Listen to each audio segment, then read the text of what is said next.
Hello, good evening, welcome to another episode of Brett's Old Time Radio Show, and welcome to my home in beautiful Lyme Bay. Huge thank you for joining me once again for our regular late night visit to those dusty studio archives of old time radio shows right here at my home on the south coast of the United Kingdom. My name's Brett and I present this daily podcast called Brett's Old Time Radio Show. It's kind of aimed at helping you wind down really after a long day, and we just play some amazing shows and hopefully get some really good feedback from you guys. I've got a Facebook page, an Instagram page and a YouTube channel. They're all called Brett's Old Time Radio Show, and it would be brilliant if you could follow me on there. Also, if you've got any ideas on new TV shows that we could add to my YouTube channel that are from back in the day, then we could take a look, see if we can get them. I just think mixing up the video content with the audio is just quite good fun, and it just gives you guys a go-to for where you can find this old content. Feel free to send me some feedback on our shows,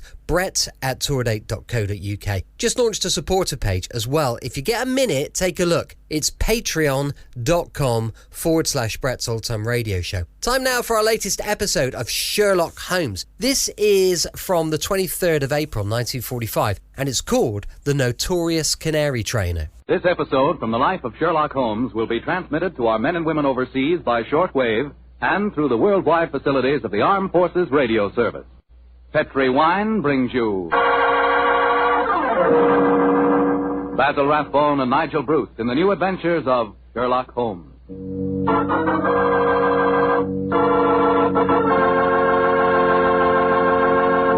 The Petri family, the family that took time to bring you good wine, invites you to listen to Dr. Watson tell us about another exciting adventure he shared with his old friend, that master detective, Sherlock Holmes. Say, and I've got a little something to tell you myself. I want to tell you that if you haven't sent in for your free recipe calendar, I think we've still got enough on hand to take care of you if you hurry. The requests have been pouring in like mad, literally by the thousands. No wonder. It's really a terrific offer.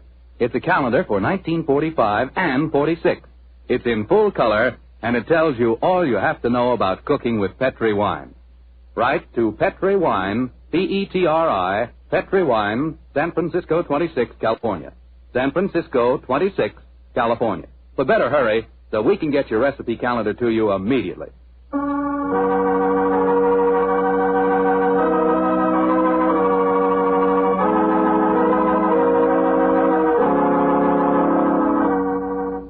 And now let's drop in on our good friend, Dr. Watson. Good evening, Doctor. Good evening, Mr. Foreman. Where are the puppies tonight? Well, I found them playing with a dead seagull, so they've been sent up to bed in disgrace. You certainly look comfortable yourself, Doctor. What's that small blue book you're reading, the latest bestseller? No, indeed not. This book was never a bestseller, my boy. It's entitled Practical Handbook of Bee Culture, with some observations on the segregation of the queen. Quite a catchy title. Who's the author? A fellow by the name of Sherlock Holmes. He was engaged in writing it when the adventure I'm going to tell you about took place. Well, you told us last week, Doctor, that a pair of canaries played an important part in the story. That's quite right, Mr. Foreman. It was in the summer of 1908, I remember, and I had persuaded Holmes to leave his Sussex bee farm for a few weeks and to join me on a holiday at the little fishing village of Kingsgate in Kent. We were staying at a charming little inn called the Fisherman's Arms, and for the first few days, our holiday was a delightful one. And then, I suppose, Doctor, strange things began to happen. They did indeed, Mr. Foreman, they did indeed. Very strange things. One afternoon, we just finished a late tea, I remember, and were sitting outside on the lawn sunning ourselves and enjoying our pipes. Holmes lay back, with his long, thin fingers clasped behind his head, gazing thoughtfully at the multicolored fishing boats bobbing at anchor in the harbor. After a moment or two, he spoke to me. Watson, you're really a splendid companion. I can't think of anyone else who would let me smoke my pipe in silence for half an hour without asking me what I'm thinking about. That's not very surprising, Holmes, after all the years that we've been together. Well, nevertheless, the gift is a rare one, old chap, and I appreciate it. Oh, thank you, old fellow. By the way, since the half hour's up, what have you been thinking about? The lack of enterprise of a modern criminal. Audacity and romance seem to have passed forever from the criminal world. Read this note I received this morning, old fellow. See for yourself how low I have sunk. Oh, let's have a look. Mr. Holmes, I am staying in the same inn as yourself, and as I have had a very frightening experience, so should we, I thought perhaps you would help me. Please do. It's signed Mary Victor. An exciting document, isn't it? Written on lavender notepaper, reeking of perfume, and the handwriting is obviously that of an adolescent girl. You haven't bothered to answer, of course. Oh, yes, I have. I sent a message back by our good landlord that I would be glad to see her. Why, Holmes? You came down here to complete your handbook on bee farming. Oh. Confound it. Those two wretched canaries are getting their sunbath on the windowsill above us. Oh, I think it's rather jolly to hear those fellows chirping away up there. Oh, I find the sound most distracting. Let's go inside. You know, Holmes, those birds are owned by a charming couple, Mr. and Mrs. Wainwright. I was chatting with them on the stairs this morning. I'm afraid their charm will escape me as long as their pets continue to tweet in that irritating manner. We've spoken of the peace and quiet of the country inn, Watson, and yet I find that... Come in. Ah, Miss Mary Victor, I presume. Yes, Mr. Holmes. Please come in. Close the door, won't you? Thank you. This is my old friend, Dr. Watson. You may speak quite freely in front of him. How do you do, Inspector? How do you do, Doctor? Now, sit down, young lady, and tell me what's troubling you. Mr. Holmes, I came down here from London to get away from someone, but I've been followed. I've been afraid to leave the inn. Until last night I felt I couldn't stand being cooped up any longer. So I went for a walk on the seashore. Someone followed me, Mr. Holmes. I ran back here as fast as I could, but now he knows where I live, and I'm frightened. Please help me. My dear Miss Victor, I'm afraid you must be much more specific before I can help you. Who has followed you down here, and why are you afraid of him? I'll tell you the whole story. It'll sound strange to you, but I swear it. Oh, there it is again, down by the gate. I'm going to my room. Now. Don't you be frightened, Miss Victor. I'm sure we'll be... Oh, that's all. This sort of thing. I don't see anyone outside who might frighten her. There are 2 or 3 fishermen loitering about. Wait a minute. Here's a young fellow walking up the path. Come on, Watson. Out through the French windows again. Oh, gracious me. Here we go again. I think we'll take the liberty of accosting him. Excuse me, sir. Yes? Are you looking for Miss Mary Victor? Is she young and pretty? Yes, sir. She is. Extremely so. Then I'm looking for her. Where can I find her? I can see you're being facetious, sir. Well, there's no harm in that, is there? By the way, who are you gentlemen, may I ask? My name is Holmes, and this is my friend Dr. Watson. I'm Basil Carter. You're not Sherlock Holmes, are you? That is my name. I thought you seemed familiar. I know your brother, Mycroft. Oh, indeed. Then I presume you're connected with the Foreign Office. Yes, I'm in the consular service. Are you staying at the inn, young man? For a few days. It's funny that I should run into the great Sherlock Holmes. May I ask? I was planning a murder. Oh, really? But with you Murder? gentlemen here, I see that I shall have to be very discreet. Who is your intended victim, may I inquire? There are 2 of them. The 2 canaries in the room next to mine. Oh, Canary. For a moment I thought that you were really serious. But I am serious. The wretched creatures have been driving me mad. Yes, I quite sympathize with you, sir. I've been thinking of committing a slight case of mayhem on them myself. We can take one apiece, Mr. Holmes. Well, I'm glad to have met you both. I'll probably see you again. Goodbye. Goodbye, sir. Goodbye. I don't like that fellow, Holmes. If you ask me, he's the man who's been frightening the poor girl that came to us.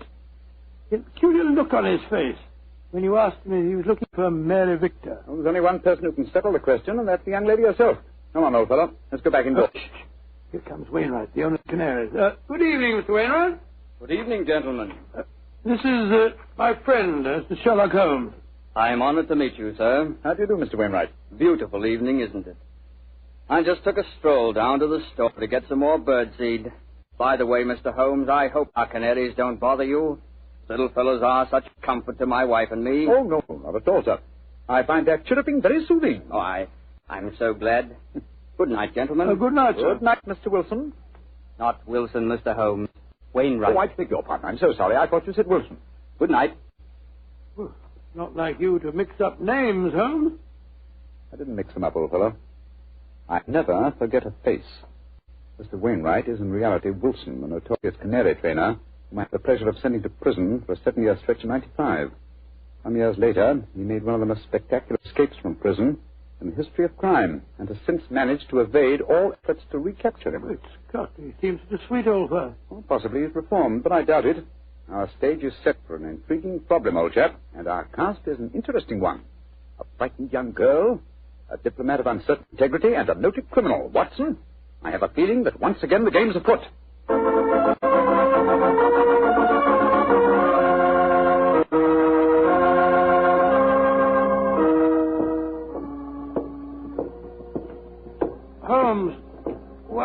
strolling along the pier instead of staying at the inn. I thought you said that you were expecting trouble. I am, old chap. And I'm sure it'll find us out. You know, Holmes, I'm still completely mystified by the behavior of that girl, Mary Victor. I knocked at her door last evening, again this morning. I couldn't get any answer. And the landlord told me that she was not seen at dinner last night, nor at breakfast this morning, and yet her room had not been vacated. Curious. Hello, there's the village constable sunning himself at the end of the pier. Good morning, Sergeant Blake. Mr. Holmes, Dr. Watson. How are you, gentlemen? Yes, thank you, Sergeant, and very appreciative of the weather that you've provided for us. Oh, think nothing of it, sir. We always arrange that for our really distinguished visitors. By the way, Mr. Holmes, I was reading one of your friend's stories about you last night. The one called The Adventure of Mysteria Lodge. That was, Wisteria Lodge, you foolish fellow. Well, maybe it was. Anyway, I was reading it aloud to me old woman. And if you don't mind my saying so, Mr. Holmes, we both thought you made a bad mistake. Oh, really? So, of course, you come out all right in the end. Dear me, Sergeant, I stand reproved. Excuse me, Sergeant. Holmes, look. Look at that figure standing by itself right at the end of the pier. Mm-hmm. Our friend Wilson, the Canary trainer. He's got a revolver. Here, we don't want any of these goings on in Kingsgate. Come on. Here, you. What are you doing waving that revolver about? Keep back, the three of you. I'm the law here. Don't tell me what to do. Keep back, I say. I'm not afraid to fire. Do as he says, Sergeant. You don't want to trifle with. Just exactly what are you up to, Wilson? You caught up with me once again, Sherlock Holmes. But this time you're not going to send me back to a prison again. And maybe the gallows. If I can't escape you, then I'll take my own way out with this revolver. Wilson, what in thunder are you talking about? The murder at the inn last night. I did it. Murder? I'm confessing in front of the three of you. Oh, you leave my wife alone. She didn't know anything about it. Now, I hope you're satisfied, Mr. Sherlock Holmes. He's pointing the revolver as he heads. Wilson, you fool, stop it! Strike me pink. He done it. Over the pier and into the sea. Get help, Sergeant. It's possible he isn't dead. Right, sir. Come on, Watson. Going back to the inn, I suppose. Of course we are. We've just heard a murder confession, but we don't know who has been murdered.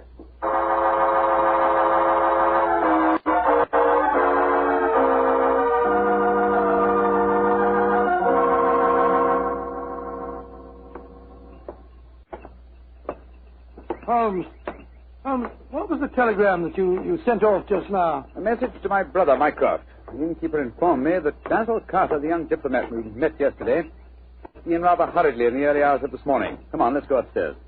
Well, we'll have to break the news to Mrs. Wainwright, I suppose. Before we do that, I think we'll see if Miss Victor's in her room. Which one is it? Here, top of the stairs. We'll take the liberty of looking in. Miss Victor has been seen since last night. Uh-huh. Unlocked. Lord, what a mess. Those strewn all over the place, open suitcases. Yes, it Look at looks this. as if the young lady had been planning an immediate departure. Where can she be? No one's seen her since last night. Oh, I beg your pardon, gentlemen. I thought I heard Mary Victor come in. I'm Mrs. Wainwright. Mrs. Wainwright, I'm afraid we have some rather bad news for you. Your husband shot himself a quarter of an hour ago at the end of the pier, and his body fell into the sea. Is he dead? We must presume so, madam. I left the police sergeant there searching for him. Sergeant Blake should be back here any moment now. So he did it. After all. You don't seem very surprised, madam. He threatened to do it.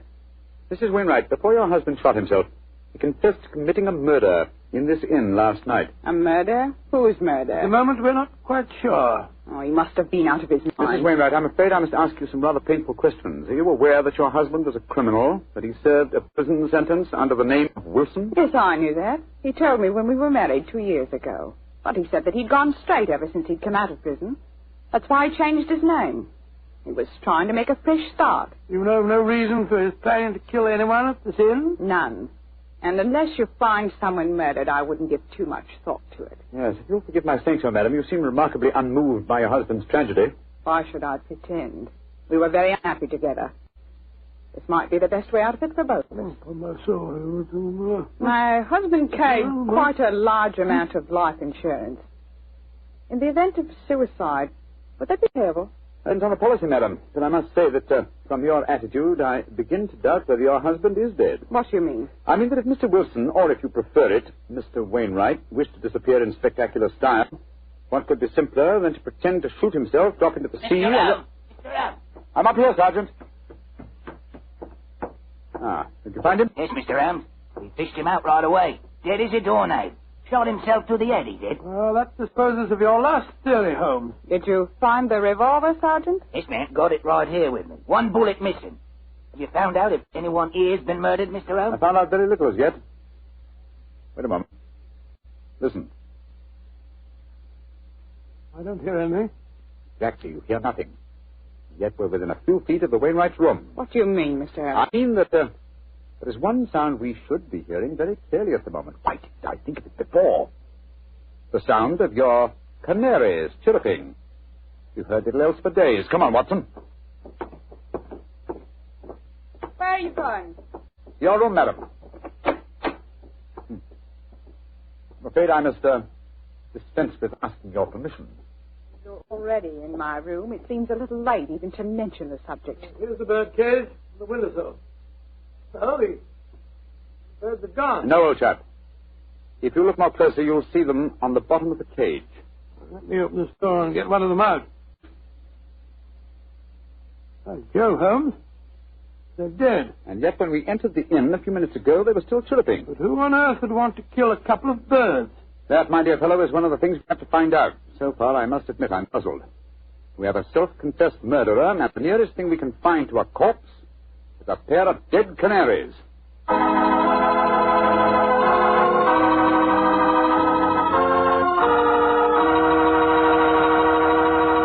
We'll bring you the rest of Dr. Watson's story in just a second. A second I'll take, if you don't mind, to ask you if you've ever had a glass of Petri California sherry. Because if you haven't, boy, you want to remedy that situation pronto. Try that Petri sherry before dinner some evening. Look at its clear amber color. Smell the fragrance of those luscious grapes. And get a sample of that Petri flavor. That Petri sherry can turn the usual before-dinner lull into a main event. And say, if you like your sherry dry, as I do, wait till you taste Petri Pale Dry Sherry. Is that ever good? But after all, when it's a Petri wine, it's always a good wine.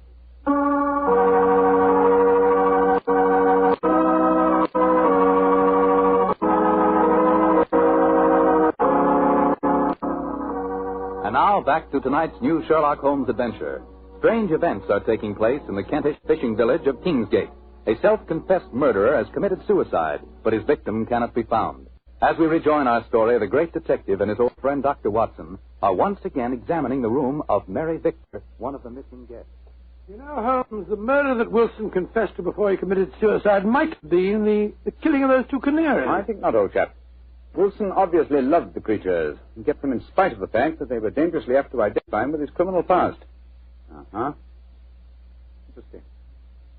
Very interesting. Huh? What have you found? This note lying on Miss Victor's dressing table. Here. Let's have a look. You think you can hide from me, Mary, but you can't. Wherever I go, I shall follow you. So why not get wise to yourself and stop running away? Sounds as if the poor girl was in danger, all right. Possibly, but the writer of that note was certainly obliging. Though the letter is unsigned, he at least gives us a clue to his identity. Oh, what clue? The phrase, get wise to yourself, is very un-English. It's American. Come on, old chap. Well, where are we going now? The envelope to this letter has the Kingsgate postmark on it. I should be surprised if that fount of all knowledge, the village postmistress, can't help us find an American visitor.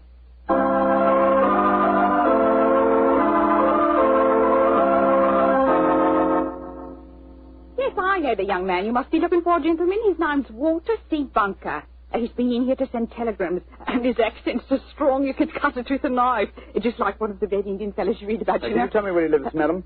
Well, that I can, sir. He's been rooming at Mrs. Bell's house. 15 Laburnum Grove, down behind the gas works. 15 Laburnum Grove, Mrs. Bell. Thank you. Thank you very much. I'm very much obliged to you.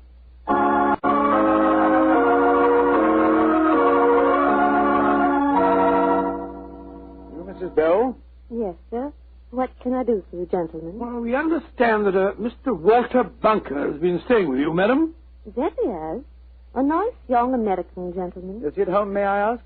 No, sir. And I'm worried about him. This morning, when he goes out, he asks me what the nearest cemetery is. Cemetery? Oh, gracious me. Huh? I tell him, and then he gives a queer kind of laugh. I'm not sure I'll see you anymore, he says. And then he walks off, and I haven't seen him since. I tell you, I'm worried about him, gentlemen. And where is the nearest cemetery, Mrs. Bell, the one you directed him to? About 3 miles from here. Mm-hmm. Just this side of Branson Woods. Thank you, madam. Come on, Watson.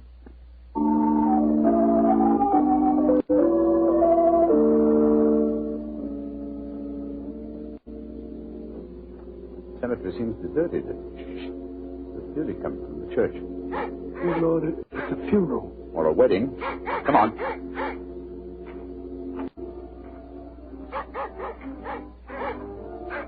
By Jove, it is a wedding, Holmes. I'm afraid we're on the false trail, but we'd better make sure.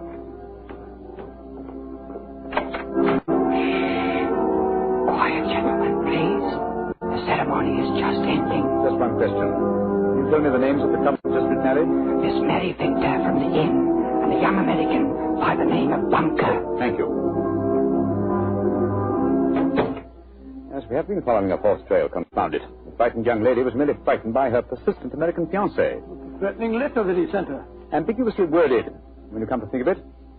Anyway, we can cease to worry about Miss Victor. As she is now Mrs. Bunker, I think we can assume that she's out of all danger. We've got to start all over again. Oh, no, my dear fellow. The field is narrowing. We'll head back to the inn now, and I have a feeling that we're on the last lap of our strange adventure.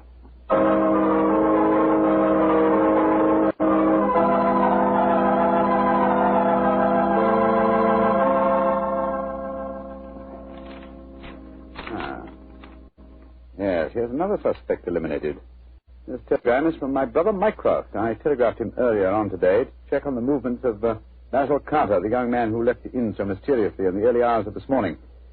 His answer informs me that the gentleman in question was recalled to the Foreign Office suddenly and arrived quite safely a few hours ago. Well, now I'm completely puzzled. And I, old fellow, at last see daylight. Wish I did, Mr. Holmes. Sergeant, go upstairs and get that man's widow and bring her to my room, please. And then I think I can give you the solution to this problem.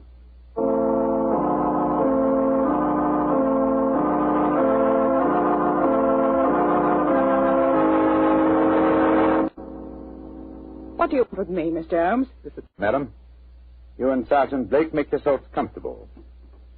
Now, in the first place, the murder occurred this morning and not last night. I know what you're hinting at. The Canaries. I admit I killed them. But you can't do anything to me for that. Why did you kill those birds? I hated them as much as my husband loved them. And when I knew he was dead, their singing drove me mad. And so I killed them. But they must have been already dead when we told you of your husband's suicide. True, Watson, but the lady was fully aware that her husband was dead when we informed her of the fact. You see, she murdered him. You're talking rubbish. Yes, Mr. Holmes. How could she have murdered him? We saw him shoot himself before our eyes. Because when Wilson raised that revolver to his head, he was convinced that it contained blank cartridges. Unfortunately for him, his wife had deliberately replaced the blanks with live cartridges. But great heavens, why? How? Let me reconstruct the case for you. Wilson, with the connivance of his wife here, had contrived a disappearance plot. He knew that I had spotted his real identity, and so he planned this rather dramatic exit. Confessed to a non-existent murder, and then, well, had his plan materialized, he was to shoot himself with a blank. All from the pier, an apparent suicide. What a fantastic scheme. But how did he plan to get away? Well, he would have swum under the water, safe distance, and so made his escape. Oh, his plan couldn't work possibly. No, probably not, not. But at least it was ingenious. He would have destroyed his true identity and have had his revenge on me by making me search for a murder that had never been committed. Unfortunately for him, his wife was his accomplice and saw in the scheme an excellent way of killing her husband. You think you're so very clever, Mr. Holmes, but if it were true, how could you prove it? Observe this revolver, Mrs. Wilson. It's the one your husband shot himself with. What can you prove from that? Ever hear of fingerprint tests? I've heard of them. But that revolver's been underwater. True, quite true. But thanks to the research of my excellent friend, Dr. John Thorndyke, an infallible test has been discovered for recording fingerprints even after immersion in seawater. What? I applied the test to the prints on the revolver and the bullets and compared them with some that we found on the water glass in your room. They are the same, Mrs. Wilson. Now, does a man let his wife load his suicide weapon? Sergeant Blake, I think it's obvious that the time has come for you to take over the case. All right. All right, so I did change the billets. I hated him. I'm glad he's dead. And what's more, I'd do it again.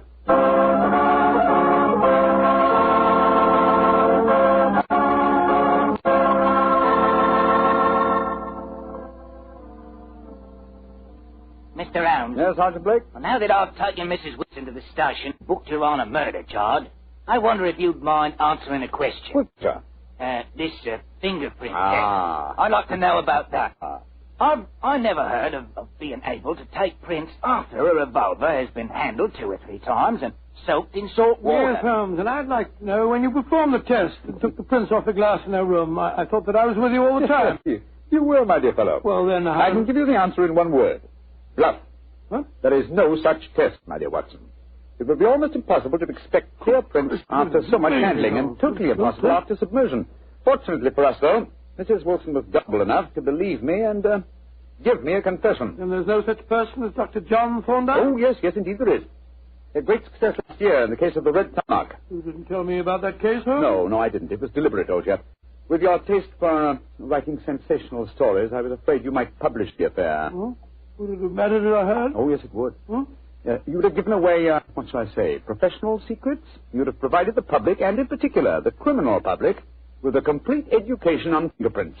And when that happens, my dear Watson, we shall have no tricks left. That will be a sad day for detectives.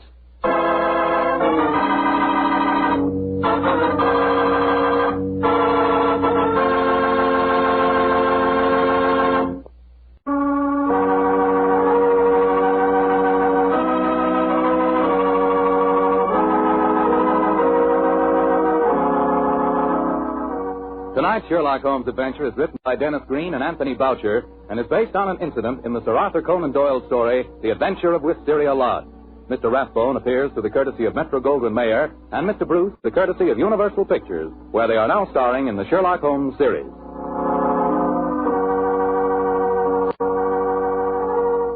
The Petri Wine Company of San Francisco, California, invites you to tune in again next week, same time, same station. This is Bill Foreman saying goodnight for the Petri family. Sherlock Holmes comes to you from our Hollywood studios. This is the Mutual Broadcasting System. Welcome back. Hope you enjoyed our latest adventure with Dr. Watson and Sherlock Holmes. We'll be back tomorrow with an episode of Rocky Jordan heading out to Cairo. That'll be going live at 5 p.m. GMT. You can email me, brett@tourdate.co.uk. I'd love to know your thoughts on the show. And, of course, our supporter page is patreon.com/Brett's Old Time Radio Show. Thanks for listening. I'll be with you 7 days a week, each and every week. And I'll see you next time on Brett's Old Time Radio Show. Love you. Bye.